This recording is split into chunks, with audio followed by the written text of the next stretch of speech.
Hey guys, how are you doing today?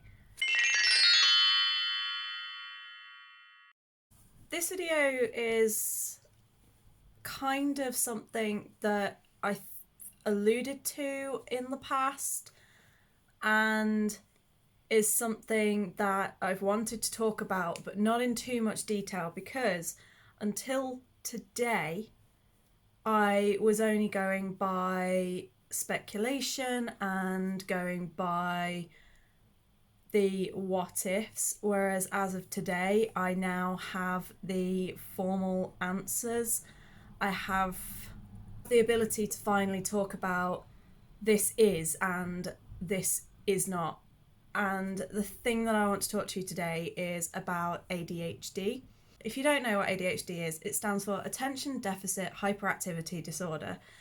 In the most basic sense, it just means someone who really struggles with attention. They have impulses that they can't control. They struggle to maintain relationships, and very often it can lead to severe mental health issues such as anxiety and depression. And until this morning, I suspected that I had ADHD, and everyone that's ever known me for longer than 5 minutes has been like, there is no doubt you have ADHD.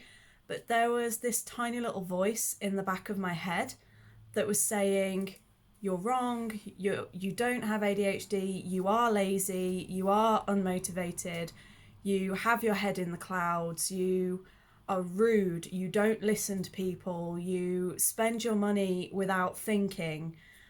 And I was just like, what if I have made all this up? What if I don't have something wrong and I am just this really awful person that over the years I've either built myself up as or other people have called me?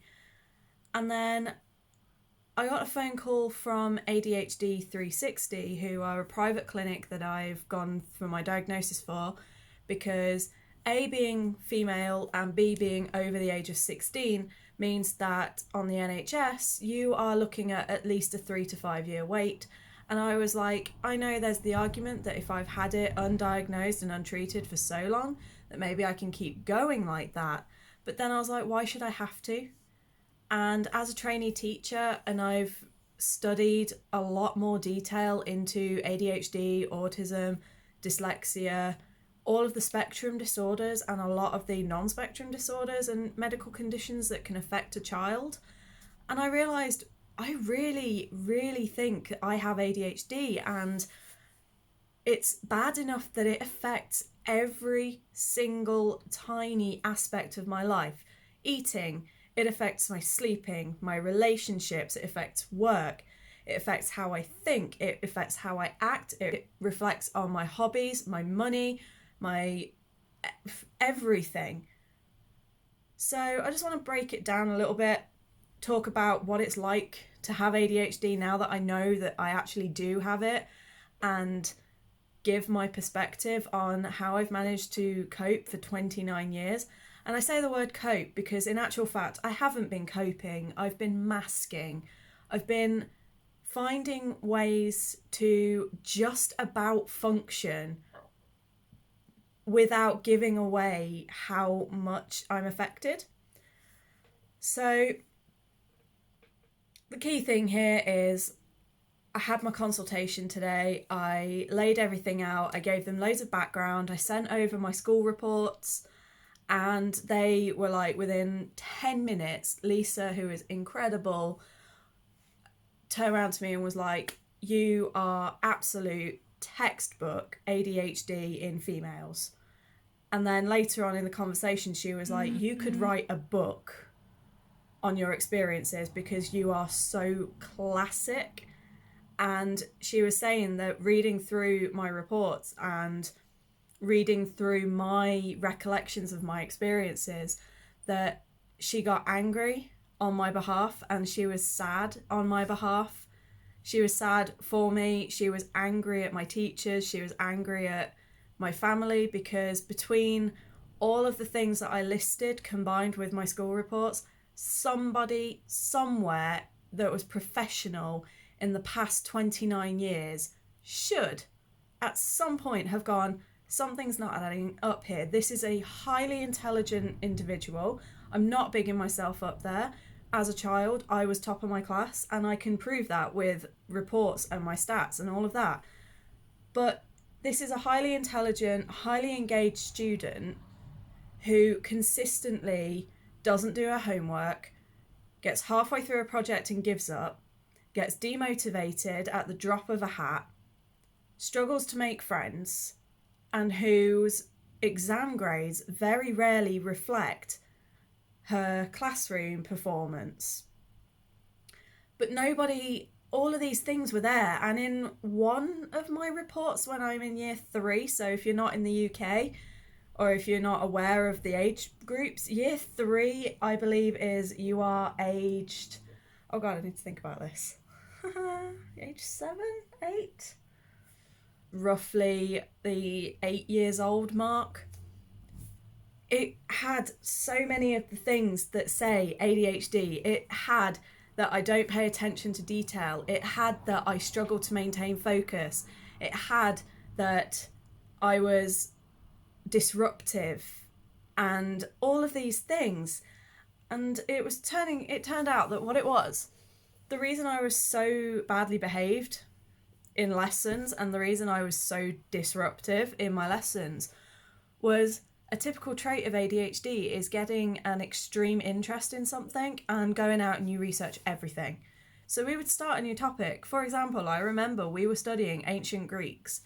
I was really interested. I wanted to know all the stories. So I went to the library and I took out every single book that I could, both in the adult and the children's section, and I researched the hell out of Greek mythology and the Greek lifestyle. I was even, at one point, I took part in an archaeology group where we were learning about the Greeks. In return, I was coming into lesson already knowing most, if not all, of the things that we were covering. So obviously I'd already studied it, I already knew it.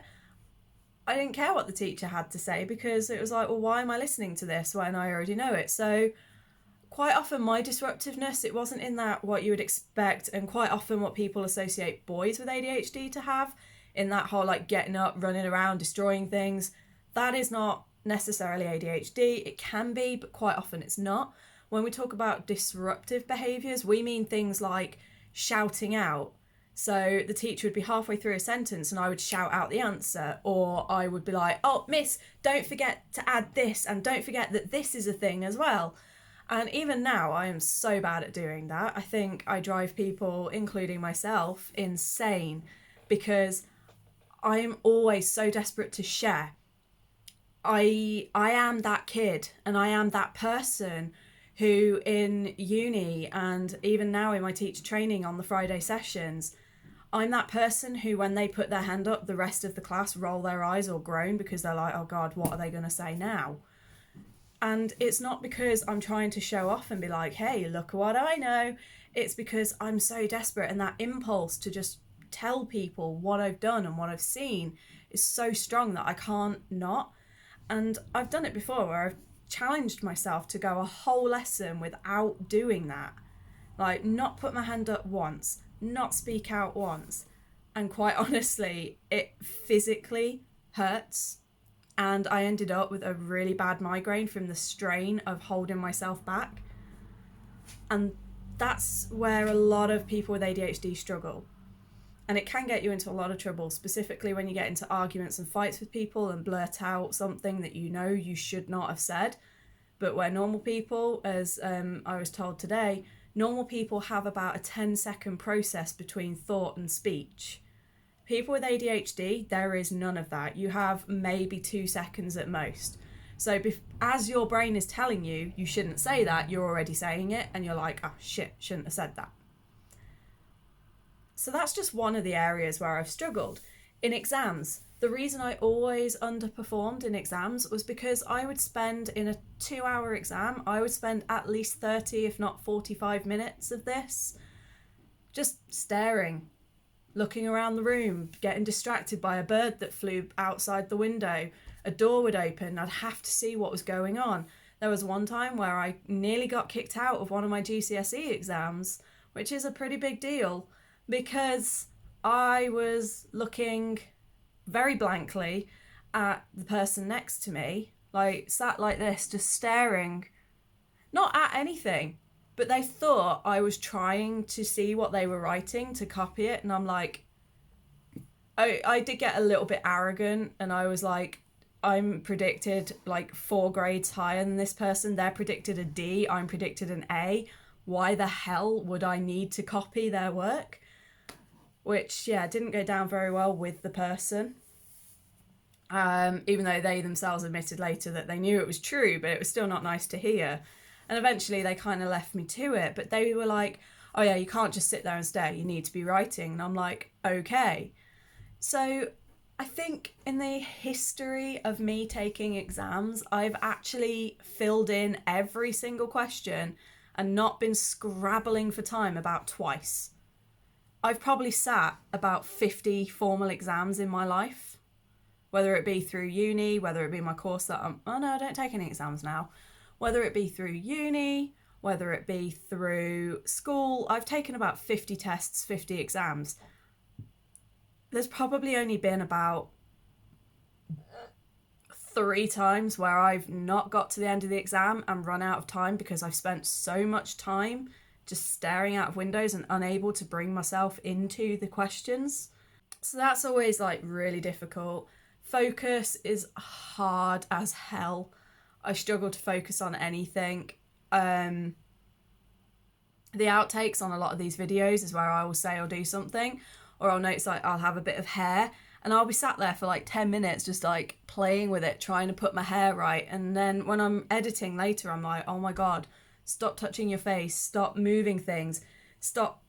I'm doing it now. I'm swiveling in my chair because it's something to do while I'm talking. And I need to learn to stop because, you know, fiddly fidgety. The good side of all of this is that having the diagnosis means that I can also get treatment. Because unlike a lot of problems, it can be treated and it can be helped. It's not curable. I'll never be cured of ADHD, but I will be managed and I will be able to function, hopefully, like a human being rather than this person who is just so anxiety riddled that quite often will go into meltdown because the stove didn't work first time or the printer decided not to connect with the computer, and next thing I know I'm buying a new printer because I threw it across the room. Because people with ADHD, our anxiety levels and we are constantly buzzing and we are so close to that edge where you just tip over it and just explode. We are so close to it all the time that normally a normal person, printer doesn't connect, you might get a bit annoyed, you might get a bit fed up, but then you might work around it, try and find a solution, or you'll simply just wait until later when it reconnects and you're fine. I don't have that patience. If the computer's not working, I will just start screaming at my printer and be like, why aren't you working? I don't have time to sit there and turn it off and wait for it to restart and turn back on, because by the time it's restarted itself 2 minutes later, I'm already in la la land, gone off to the next project, and will forget entirely what I was printing. And quite often that thing that I was printing is very crucial and very important. Same with emails. If I don't sit and write that email there and then, or read that email there and then, it will not get read. It will not get sent. And next thing I know, I'm getting court orders from companies that I owe money to because I've forgotten to contact them to put a payment plan in place. Thankfully, that one happened a long time ago and that debt has been paid.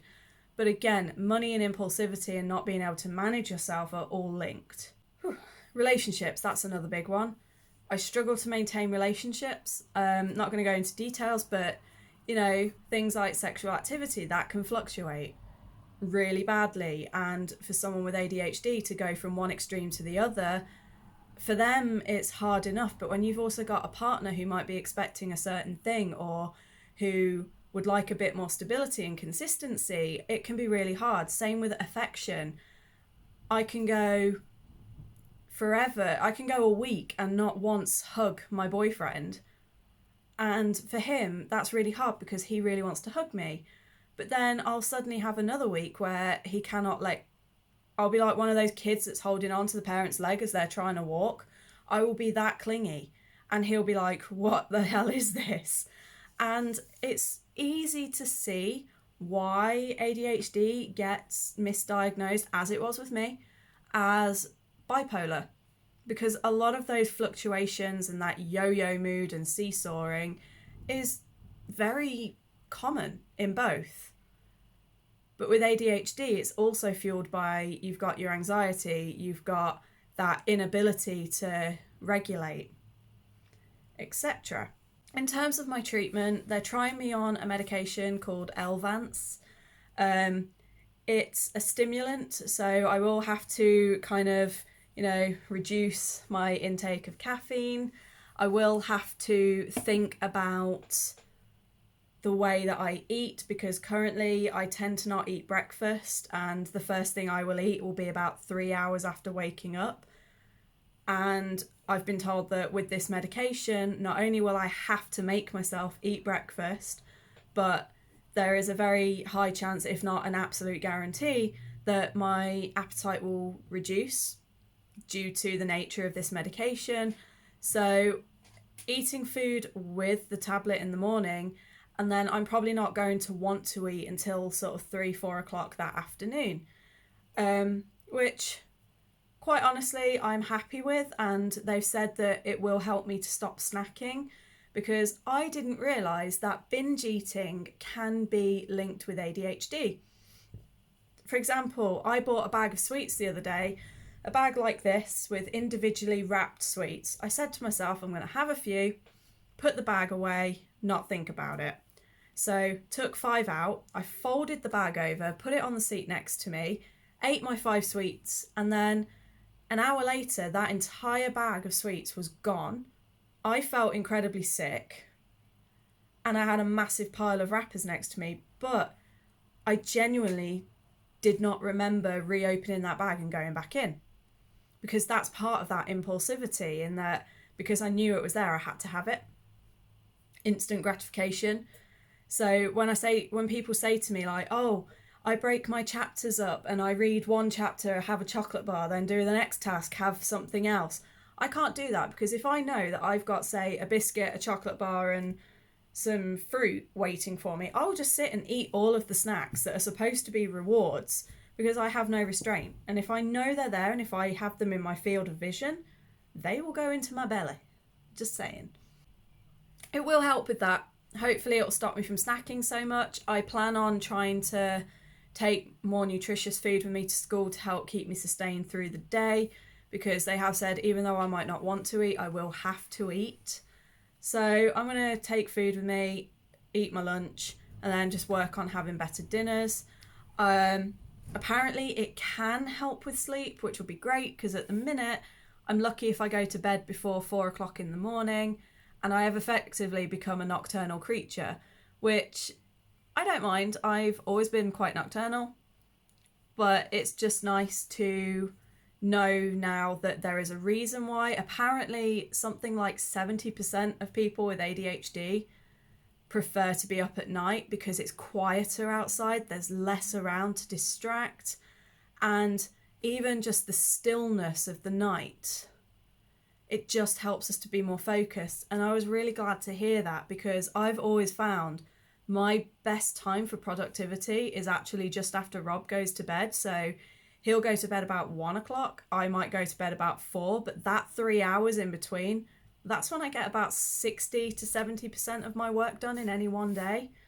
The rest of the day is me sat there telling myself I'm going to work, and then finding a game to play or getting some new swim shorts that I want to try out, which, by the way, I'm going to have a little bit of an ADHD moment here. I got some new swim shorts, and they are Toothless from How to Train Your Dragon, and they are so cute, and they have pockets. Like, oh my god, swim shorts with pockets is going to be so good.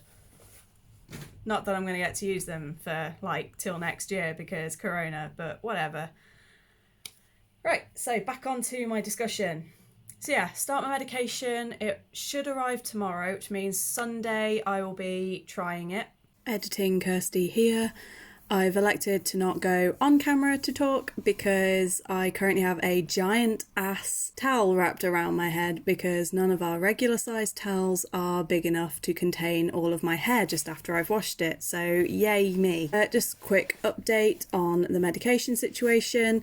There was an issue where the medication was accidentally sent to the wrong house and I didn't realise for 3 days. So when I rang them on the 9th, basically in a panic going, where are my medications? It then became a full day of me stressing, crying and getting upset until we eventually discovered who had them and I was able to pick them up that evening. So it turns out that instead of starting my medication the next day, it's now 5 days later and I've just started them now on the 10th. So I will give an update in a week or two and let you know how that went. Thanks for listening. I will keep a log on how that goes because I do want my channel to also have a bit of a mental health thing. I also, yesterday in my writing group, my friend Emily did a video all about how to write for mental health and how to do journaling and different activities for mental health. And I'm going to link that in with my ADHD medication. So I've bought myself a really nice sunny Leuchtturm journal because I absolutely love my Leuchtturms. I have 3 on hand. I have all my journals. I have my writing journal. I have my geography journal. I have my breathing and meditation journal. I have my school reflection journal. I have too many journals. They really help.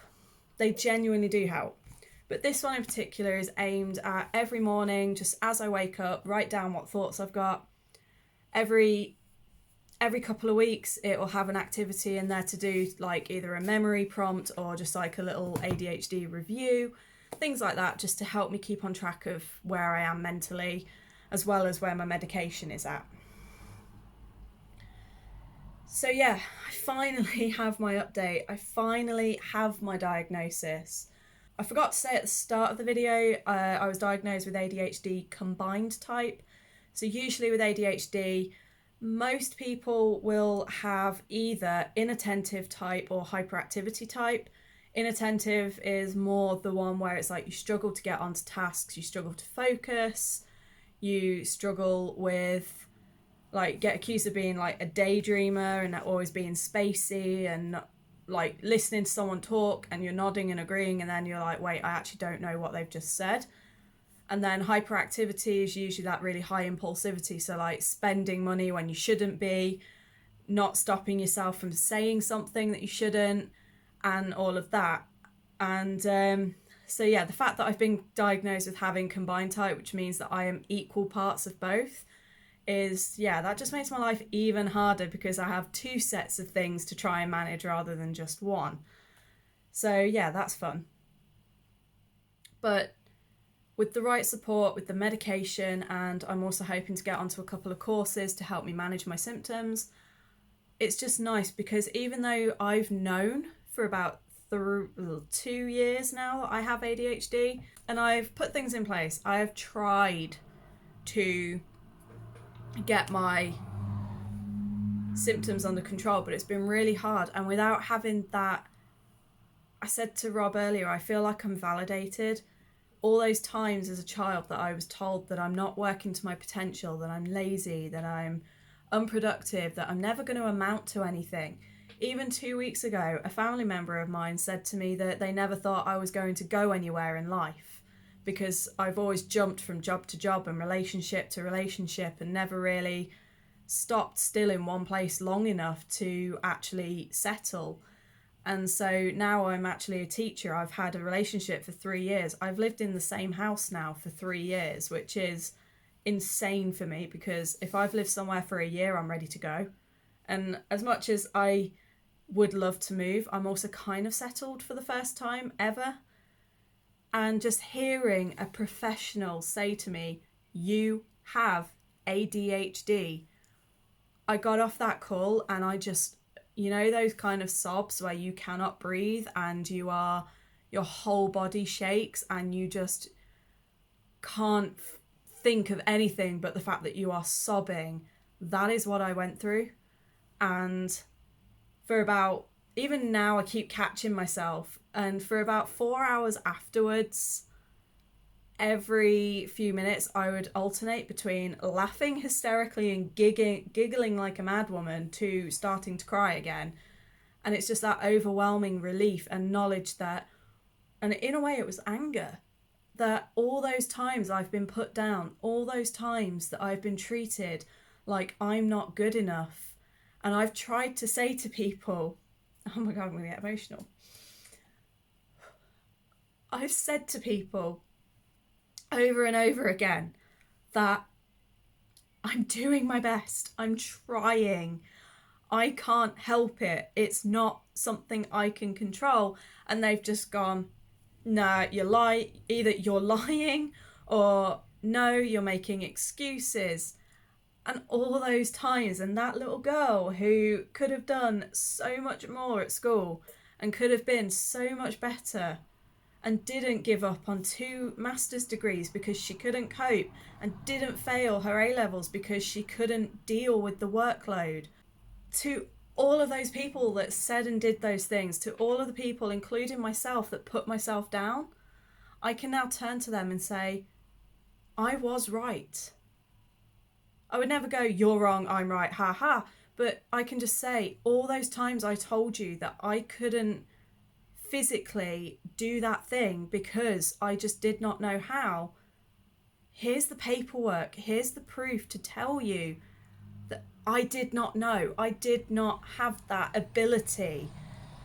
Even yesterday, my gran, I was saying to her that I've been struggling to do something. I said to her that I've been really struggling to do this assignment that I've got to get done in time for my hand-in dates next week. And she just went, well, just do it then.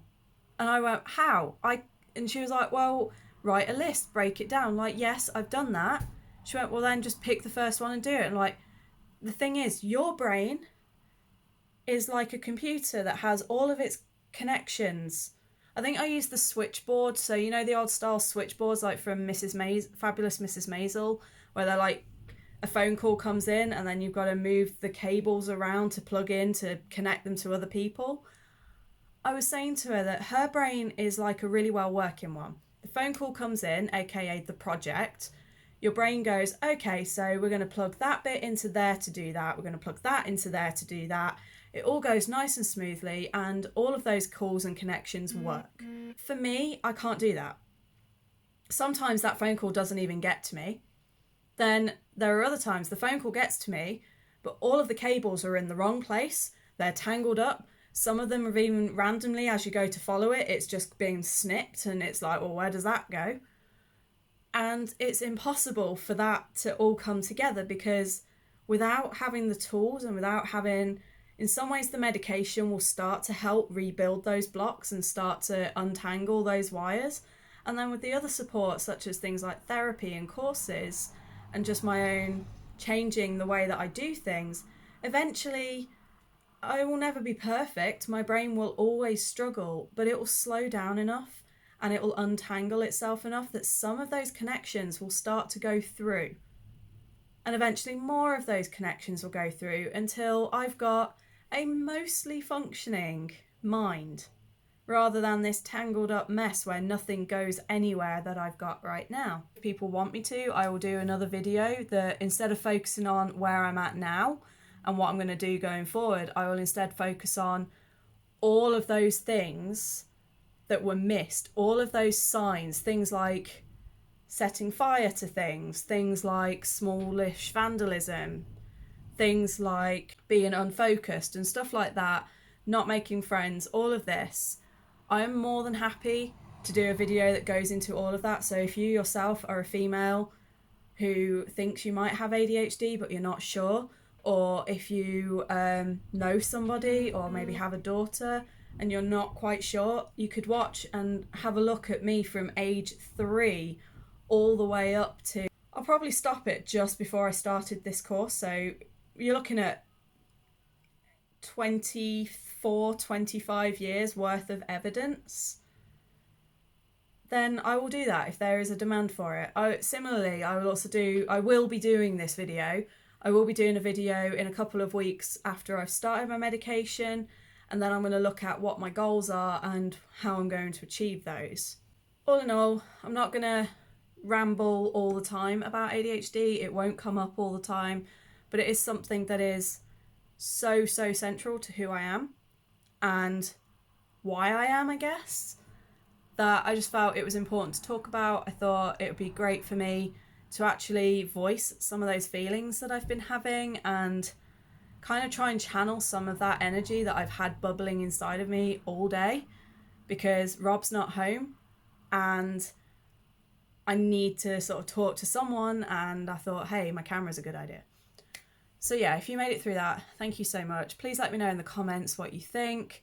If you yourself have ADHD, how have you coped? How long did it take you? What was your process for getting that diagnosis and support? And if you've got any sort of tips or tricks or anything like that, then please do let me know. I'd love to hear from you. As always with any of my videos, don't forget to like and leave a little comment. And if you enjoyed the content, then don't forget to click the subscribe button and that little bell so you never miss an update from me. But until next time, I hope you're all well, stay safe, and I will see you on the next one. Ciao!